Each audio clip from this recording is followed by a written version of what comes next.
영화를 즐겨보진 않습니다만은 이 시가된 영화는 좀 챙겨보려고 하거든요.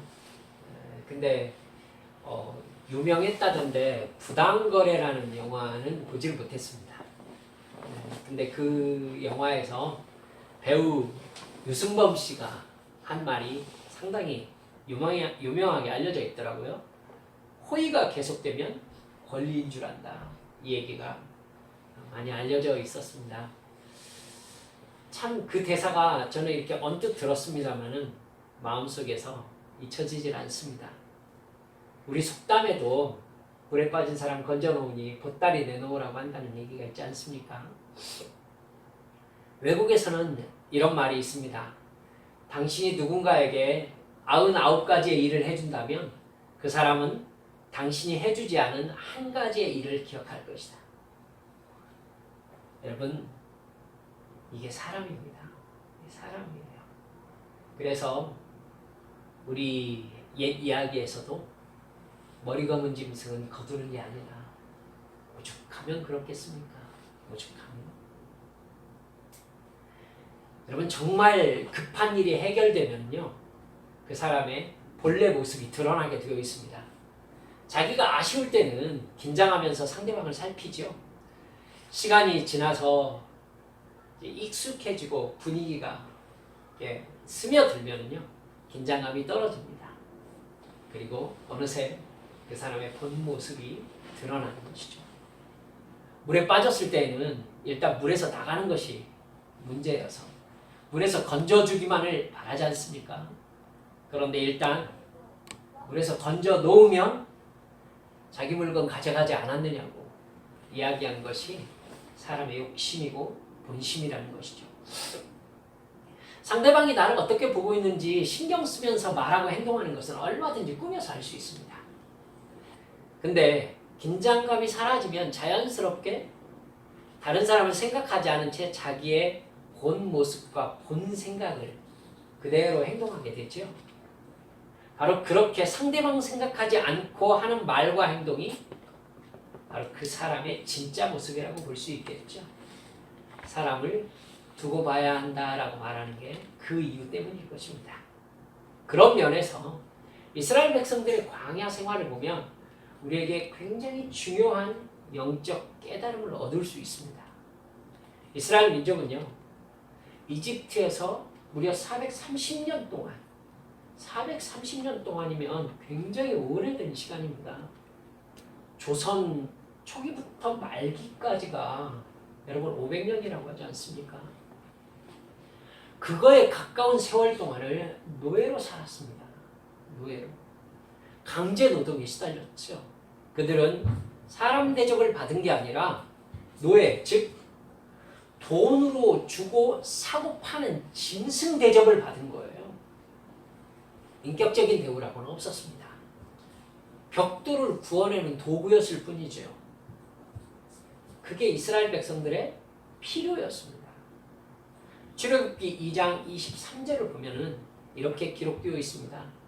여러 해 후에 애굽 왕은 죽었고 이스라엘 자손은 고역으로 인하여 탄식하며 부르짖으니 그 고역으로 인하여 부르짖는 소리가 하나님께 상달하지라. 여러분, 고통스럽게 지냈던 그 강제 노역에 얼마나 시달렸는지 하나님을 향하여 부르짖는 소리가 하늘에 상달되었다라고까지 얘기하고 있어요. 그 소리가 하나님께 들렸을 때에 하나님께서 비로소 건져내다라는 이름의 뜻을 가진 모세를 그들에게 보내주셨던 것입니다. 지난주에도 여러분과 말씀을 나누었지만은 애통이야말로 하나님의 역사를 불러일으키는 가장 강력한 호소라는 것을 여러분 잊지 마시기 바랍니다. 이스라엘 백성들은 자기들의 삶을 인하여 고통하며 주님께 부르짖었을 때 하나님께서 드디어 구원의 역사를 시작하셨던 것입니다. 여러분, 그리고 나서 일어난 일들이 얼마나 놀라운 일들이었습니까? 하나님께서 이집트의 신들을 벌하시는 10가지 재앙으로 이집트를 치셨고 장자의 재앙이 끝난 다음에 모세는 이스라엘 백성들을 모두 이끌고 홍해를 건넜습니다. 여러분, 우리가 너무나 들어서 면역이 되어서 그런지는 모르지만 놀라지 않잖아요. 바다가 갈라지고 거기로 장정만 60만 명이 지나간다는 거, 이게 지금 그때 일어나고 역사의 대로 한 번도 일어난 적이 없습니다. 홍해바다를 건너므로 말미암아서 이집트 영토를 비로소 벗어날 수 있었던 것이죠. 기적 중에 기적이라고 해야 될 것입니다. 그들은 이집트의 노예 생활에서 자기들을 해방시켜 주신 하나님의 은혜에 얼마나 감격했던지 미리암과 함께 온 여인들이 쏟아져 나와서 소호를 들고 하나님께 뛰며 찬송드렸습니다. 출애굽기 15장 11절을 보면 그 사람들이 이렇게 찬송하는 걸 볼 수 있습니다. 여호와여, 신중에 주와 같은 자가 누구니까? 주와 같이 거룩함으로 영광스러우며 찬송할 만한 위엄이 있으며 기이한 일을 행하는 자가 누구니까? 하나님의 위대하심을 생각하면서 자기들을 이집트의 그 고역에서 구원하신 그 기적에 감격하며 하나님 앞에 찬송드렸던 것입니다. 여러분, 그런데 얼마 지나지 않아 민수기 11장을 보면요, 이스라엘 백성들에게 이런 처음 감격이 완전히 사라져버렸다는 것을 금방 알 수 있습니다. 민수기 11장 1절을 보면 이렇게 나와요. 그냥 뜬금없이 이렇게 뚝 말씀이 상황이 시작됩니다. 여호와께서 들으시기에 백성이 악한 말로 원망하며 여호와께서 들으시고 진노하사 여호와의 불을 그들 중에 붙여서 진영 끝을 사르게 하시네. 여러분, 이스라엘 백성들이 이제 하나님 앞에서요 악한 말을 하면서 하나님을 원망하고 있어요. 그리고 하나님이 자기 백성을 하나님의 불로 태우시는 충격적인 징계를 하고 계십니다. 여러분 둘이라고 하니까 여러분 민망스럽습니다만 두 관계가 얼마나 악화되었으면 상대방을 향하여 원망하고 불평하고 그것에 대한 징계로 불로 태우십니까? 4절을 보면은 거의 갈 때까지 간 이야기가 나와요. 그들 중에 섞여 사는 다른 인종들이 탐욕을 품으며 이스라엘 자손도 다시 울며 이르되 누가 우리에게 고기를 주어 먹게 하랴? 우리가 애굽에 있을 때에는 값없이 생선과 오이와 참외와 부추와 파와 마늘들을 먹은 것이 생각나거늘 이제는 우리의 기력이 다하여 이 만나 외에는 보이는 것이 아무것도 없도다. 누가 들으면요 이집트에서 호의호식하면서 잘 살았던 것으로 생각되겠네요. 여러분, 고기와 생선과 오이와 참외와 부추와 파와 마늘들 줄줄이 잘도 기억하네요. 그것들을 먹으면서 살았다고요? 고역에 탄식하고 부르짖는 소리가 하나님께 들릴 지경에 노예 생활에 시달리던 사람들이었어요. 하나님은 그런 노예인 이스라엘 자손들에게 자유와 평화를 주시려고 이집트에서 끌어내신 거예요. 그것은 구원 아니었습니까? 구원이었잖아요. 구원.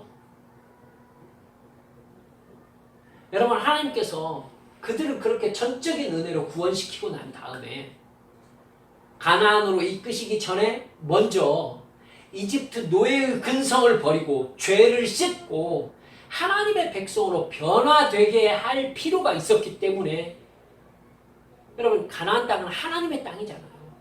그러니까 가나안 땅에서 살 수 있는 자격을 가진 사람들은 하나님의 백성이란 말입니다. 그러니까 이스라엘 사람들은요 홍해를 건넌 다음에 하나님의 전적인 은혜로 홍해를 건너서 구원을 받은 다음에 하나님의 백성으로 인치심을 받아야 될 과정이 필요했던 것입니다. 그래서 하나님께서는 가나안 땅으로 직접 올라가지 않으시고 신의 산으로 이끌어 가신 거예요. 신의 산에서 하나님께서는 그들에게 하나님의 율법을 주셨습니다. 너희들이 이 율법의 말씀을 지키기로 나와 약속하자.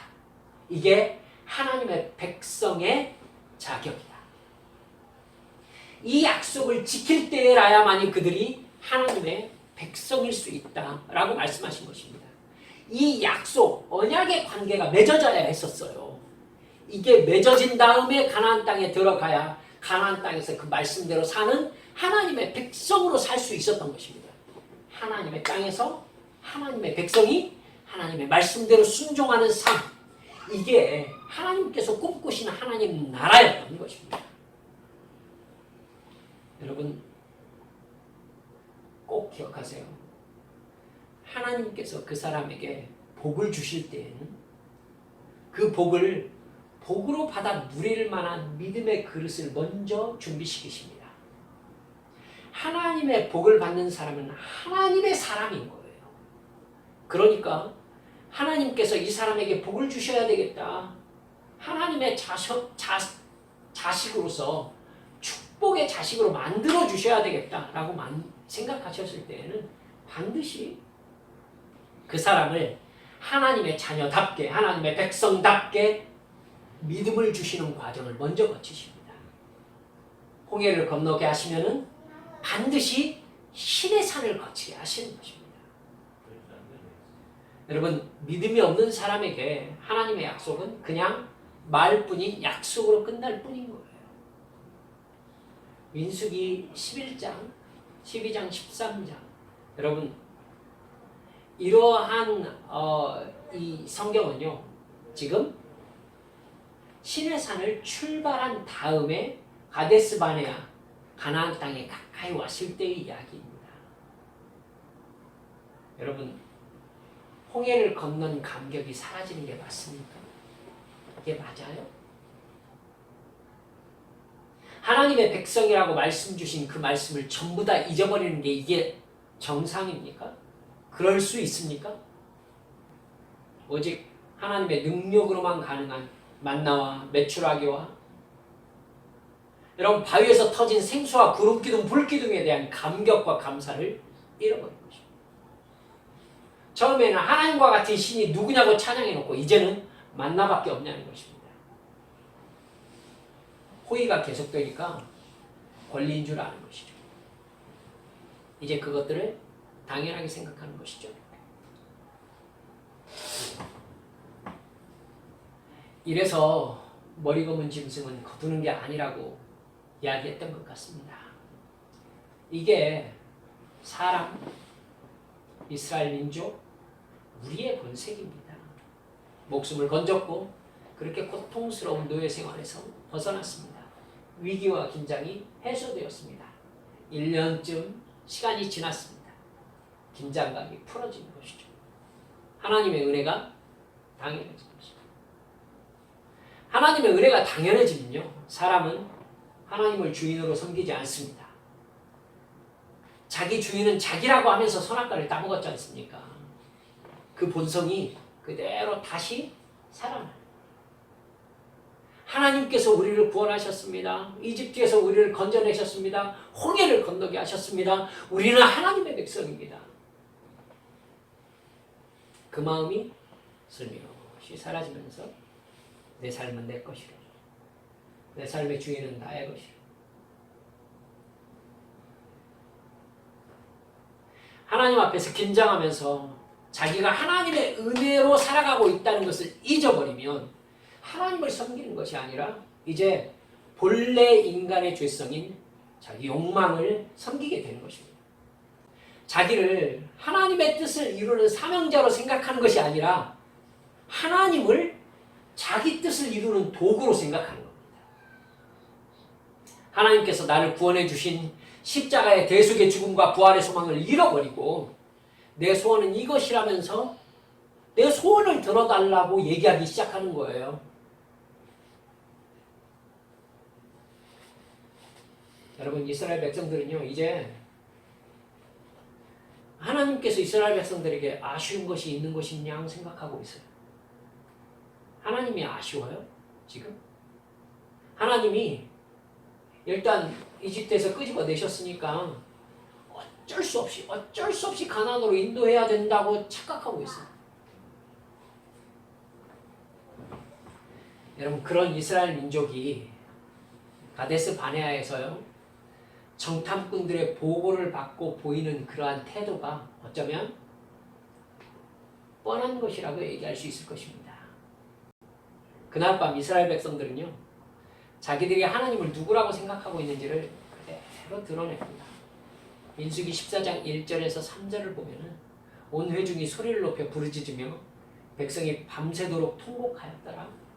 이스라엘 자손이 다 모세와 아론을 원망하며 온 회중이 그들에게 이르되 우리가 애굽 땅에서 죽었거나 이 광야에서 죽었으면 좋았을 것을 어찌하여 여호와가 우리를 그 땅으로 인도하여 칼에 쓰러지게 하려 하는가? 우리 처자가 사로잡히리니 애굽으로 돌아가는 것이 낫지 아니하랴? 이렇게 나옵니다. 그들의 머리에서 하나님의 존재와 능력과 사랑이 삭제된 것입니다. 하나님께서 이집트의 600대의 철병거를 홍해바다 속에 수장시켰던 것을 여러분 잊어버린 거예요.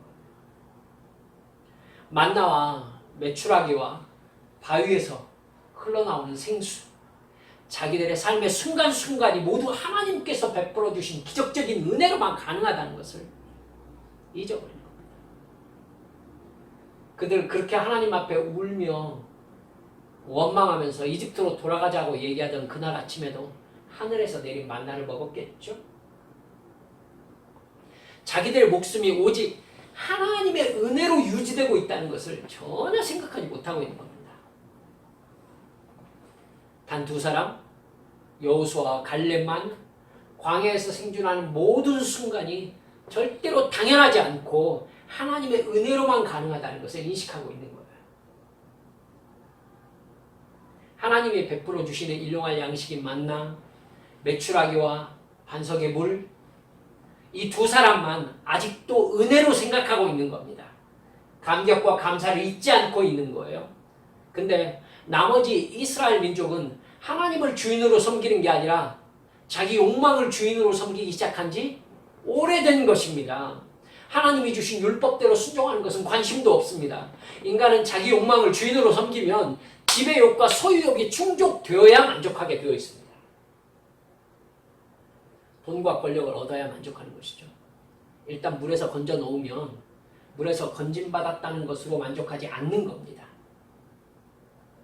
보따리를 채워줘야 만족하는 것이죠. 이제 하나님과의 관계에서 만족함이 사라졌습니다. 홍해를 건너게 하시고 하늘에서 만나가 내렸을 때 이것이 무엇이냐 하면서 감격하던 그 감격이, 감사가 사라진 것입니다. 은혜가 은혜로 인식되지 않는 것입니다. 우리도 예수를 처음 믿었을 때 나를 구원해 주신 은혜에 어떤 분들은 한 달 동안 울었다고 얘기하더라고요. 눈물 흘리며 주님께서 죽으라시면 죽을 마음으로 우리 주님을 향하여 나아가고 기도하고 예배하고,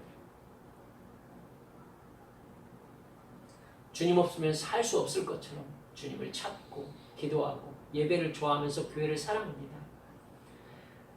여러분, 근데 그 상태는요, 이스라엘 백성들처럼 얼마 가지 않습니다. 주님이 이스라엘 백성들 어떻게 하는가 보시려고 신명기에서 여러 번 얘기하시죠. 어떻게 하는가 보시려고 광야길을 이렇게 돌리셨습니다. 어려움을 주셨다고 얘기하죠. 척박한 광야길을 걷게 하셨습니다. 똑같이 내 생활에도 하나님께서 내가 어떻게 하는가 보시려고, 하나님을 향하여 어떤 태도를 취하는가 보시려고 어려움을 겪게 하십니다. 근데 나의 일상생활에서의 어려움이 조금만 계속되면 나를 구원하셨다는 감격은 금세 사라집니다. 세상 사람들과 똑같이, 우리가 이렇게 살펴보고 있는 이스라엘 백성들과 똑같이 생각하고 말하고 행동합니다. 그 순간 여러분, 하나님이 나를 저 지옥불에서 끄집어내셨다는 그 구원의 은혜가 더 이상 나에게 감격과 감사와 만족으로 다가오지 않는 겁니다. 하나님의 그 구원의 은혜가 은혜로 나에게 인식되지 않는 겁니다. 하나님이 주시는 일용할 양식으로는 만족할 수 없는 겁니다. 나의 삶의 현장에서 돈이 더 필요합니다. 권력과 재미를 더 누리고 싶은 겁니다. 그 순간 여러분 하나님이 내가 어떻게 하는가 보시려고 믿음을 테스트하던 그 테스트에서 탈락하는 것이죠. 불합격하는 것입니다. 하나님이 복을 주시려고 복을 받을 만한 믿음의 그릇을 준비시키시려고 복을 복으로 누릴 만한 신앙 인격으로 만드시려고 훈련시키는 과정이셨는데 이스라엘 백성들 어떻게 반응했습니까? 차라리 이집트에서 노예 생활할 때가 좋았다. 정말 세상 얘기로 이게 말입니까? 하나님 당신 안 만났을 때가 좋았다 이 얘기 아닙니까? 그냥 이집트에서 노예 생활 벽돌 구우며 살 때가 더 나았다. 정말입니까? 정말이에요? 여러분 차라리 예수 안 믿을 때가 속 편하고 좋았다는 말을 해버리는 사람들이 생기는 겁니다. 차라리 예수 안 믿는 사람들이 속박받지 않고 재미있게 잘 사는 것 같다는 소리를 하는 겁니다. 그리고 어떻게 해서든지 담배 좀 피우면 어떻습니까? 좀 놀러 좀 다니면 어떻습니까? 같이 어울려 술 좀 마시면 어떻습니까? 얘기하는 겁니다. 꼭 그렇게 빡빡하게 예수 믿어야 합니까? 이집트로 돌아가자는 얘기가 바로 그 뜻입니다. 차라리 이집트로 돌아가는 것이 낫지 아니하랴. 예수 안 믿었을 때가 차라리 속 편하지 않았느냐? 여러분 가데스 바네아에서 자기 욕망을 주인으로 섬기는 이스라엘 백성과 하나님을 주인으로 섬기는 갈렙과 여호수아의 차이점을 정확하게 인식하셔야 합니다. 여러분 그들의 말이 달라요. 이스라엘 백성들은 자기 이야기를 합니다. 여호수아 갈렙은요 하나님 이야기를 해요. 이스라엘 백성들은 옛날 이집트에서 살던 노예 생활 얘기를 해요. 옛날 얘기를 한다고요. 근데 여호수아 갈렙은요 하나님이 약속하신 미래를 얘기합니다. 이스라엘 백성들은 자기들이 할 수 없는 어쩔 수 없는 상황 이야기를 해요. 그런데 여호수아와 갈렙은 하나님이 약속하신 하나님의 일을 이야기합니다. 이스라엘 백성들은 절망과 멸망과 실패를 얘기하고요. 여호수아와 갈렙은 하나님의 약속과 구원을 이야기합니다. 하나님을 믿고 사랑하는 사람은 하나님의 관점으로 상황을 봐요. 하나님과의 관계가 단절된 사람은 자기의 관점으로 상황을 봅니다. 왜죠? 자기밖에 없으니까요. 자기가 주인이니까요. 하나님을 사랑하는 사람은 하나님이 주인이니까 하나님의 눈으로 상황을 보는 겁니다. 여러분 그걸 성경에서는 뭐라고 그래요? 믿음과 믿음 없음으로 보는 겁니다. 믿음 없던 이스라엘 백성들은 모두 광야에서 죽어서 하나님의 나라에 들어가지 못했습니다. 홍해를 건넜는데 가나안 땅에 들어가지 못하는 비극처럼 안타까운 게 어디가 있습니까? 이것처럼 고통스러운 게 어디가 있습니까? 오죽하면 모세가 신명기에서 여러 번 니들 때문에 내가 가나안 땅에 못 들어갔다고. 사실은 굳이 자기들 때문만은 아닌데 말이죠. 사랑하는 여러분들, 오직 하나님의 땅에서 참다운 자유와 평화를 누릴 믿음의 그릇을 준비한 여호수아와 갈렙만 가나안 땅에 들어갔습니다. 오늘 본문 히브리서 3장 16절을 보면 이렇게 말씀하고 있습니다. 듣고 경노하시게 하던 자가 누구냐?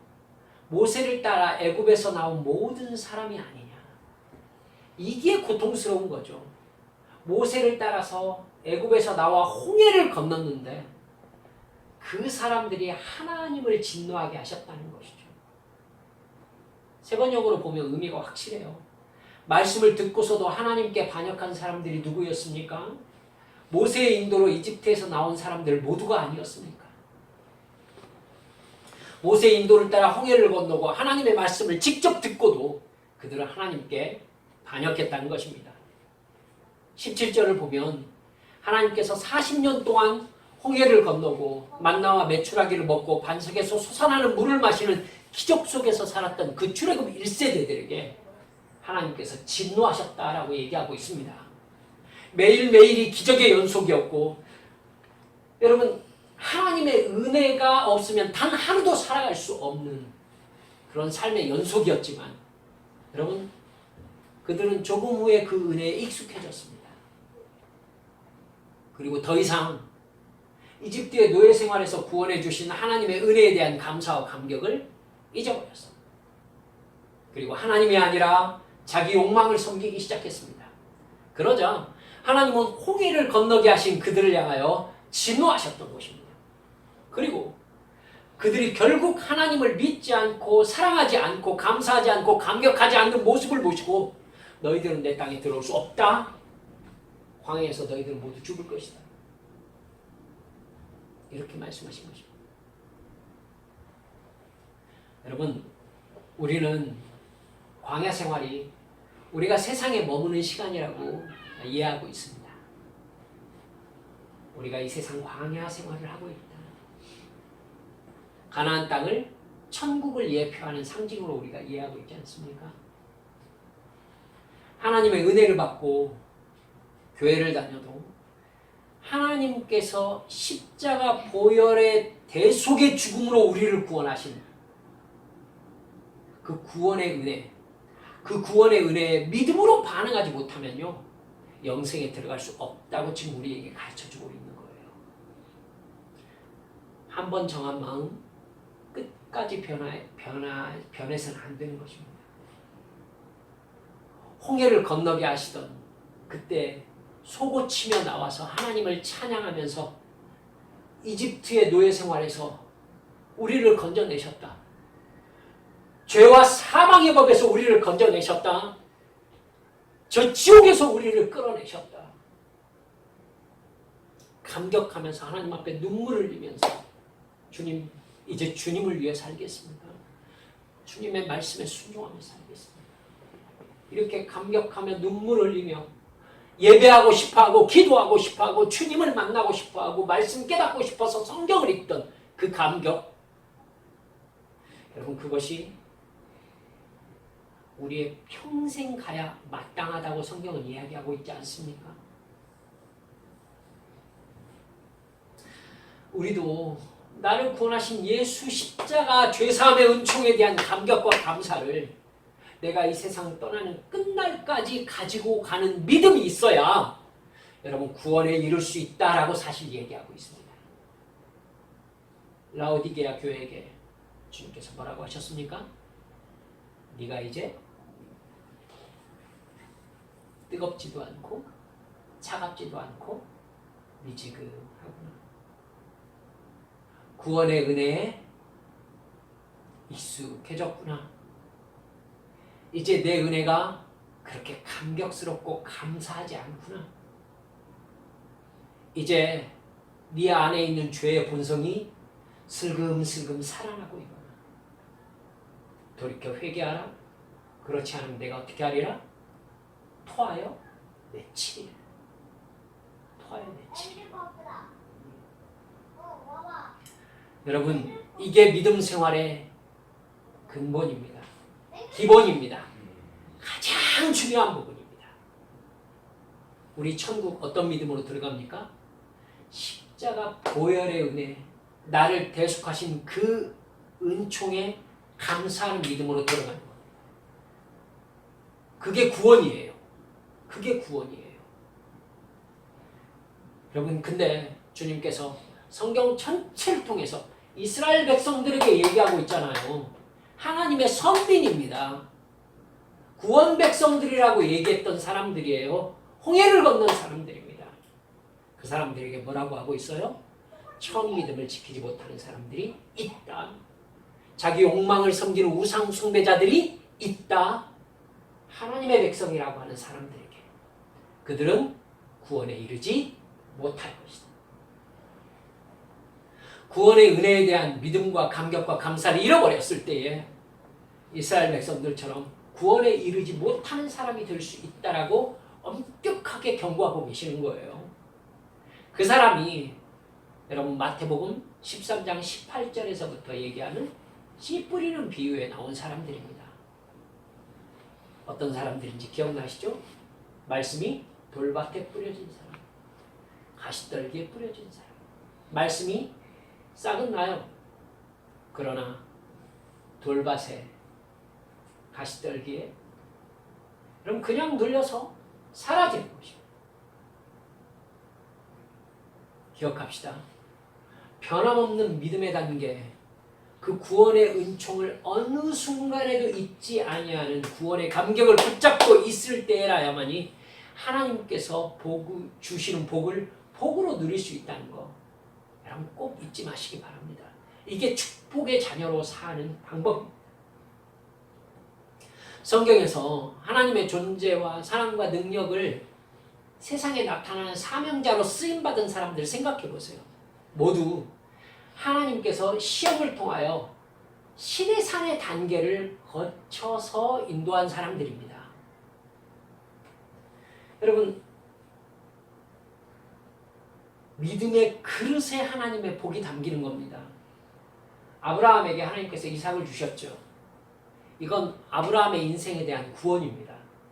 이삭이 없으면 아브라함은 사실 아무것도 아니죠. 후손이 없으니까. 여러분, 하나님께서 아브라함에게 이삭을 주셨습니다. 하나님의 능력으로만 가능하죠. 여러분, 사라에게 생리가 끊어졌다고 얘기했었습니다.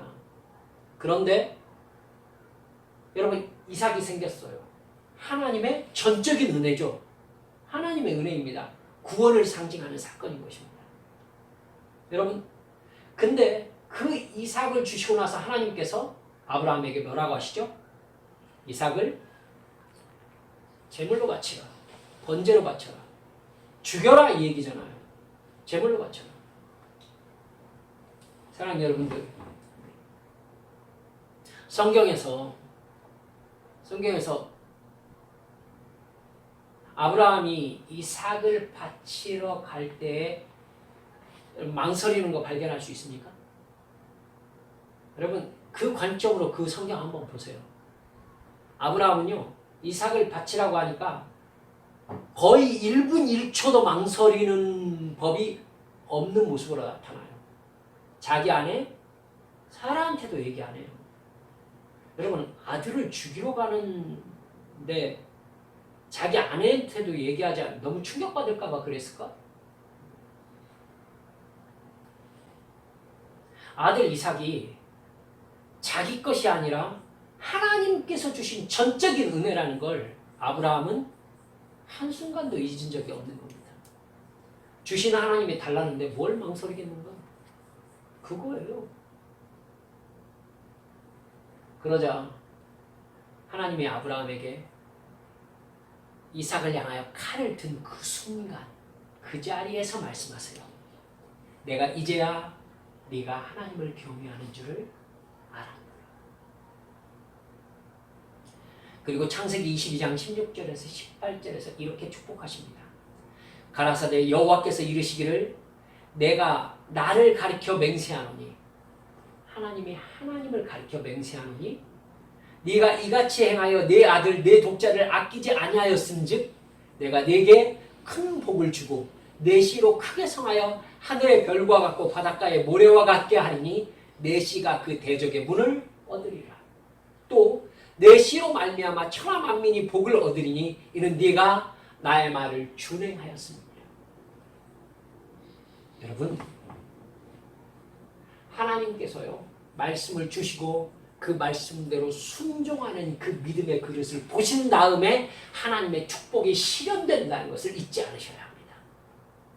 여러분, 지금 이삭을 죽이려고 하는 찰나에 하나님께서 주셨던 그 축복의 말씀은요, 사실 아브라함을 맨 처음 만났을 때 하나님께서 내 본토 친척 아버지 집을 떠나라 라고 얘기할 때 주셨던 그 축복의 말씀이에요.